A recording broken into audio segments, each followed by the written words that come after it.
اعوذ باللہ من الشیطان الرجیم بسم اللہ الرحمن الرحیم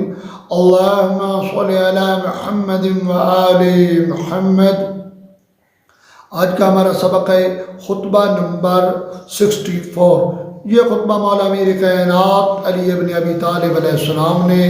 جنگ صفین کے بارے میں فرمایا۔ صفین کے دنوں میں اپنے اصحاب سے فرمایا کرتے، اے گروہ مسلمان،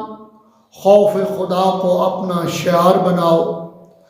اطمینان اور وقار کی چادر اوڑھ لو اور اپنے دانتوں کو پیٹ لو، اس سے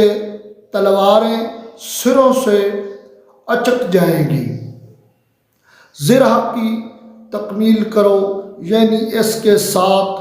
خود جوش بھی پہن لو اور تلواروں کو کھینچنے سے پہلے میانوں میں اچھی طرح ہلا لو اور دشمن کو ترچھی نگاہوں سے دیکھتے رہو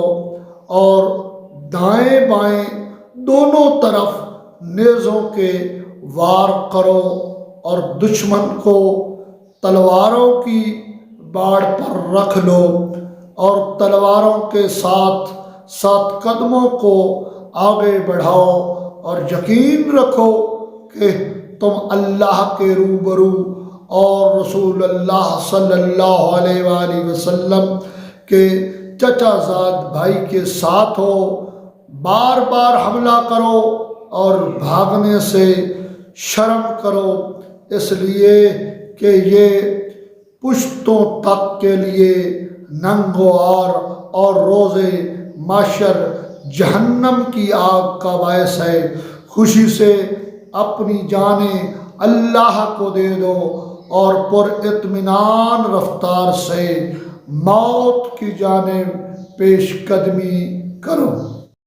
موت کی جانب پیش قدمی کرو اور شامیوں کی اس بڑی جماعت اور تنابوں سے کھینچے ہوئے خیمے کو اپنے پیش نظر رکھو اور اس کے وسط پر حملہ کرو، اس لیے کہ شیطان اسی کے ایک گوشے میں چھپا بیٹھا ہے۔ مولا امیر کائنات علی ابن ابی طالب علیہ السلام نے فرمایا، جس نے ایک طرف تو حملہ کے لیے ہاتھ بڑھایا ہوا ہے اور دوسری طرف بھاگنے کے لیے قدم پیچھے ہٹا رکھا ہے، تم مضبوطی سے اپنے ارادے پر جمے رہو یہاں تک کہ حق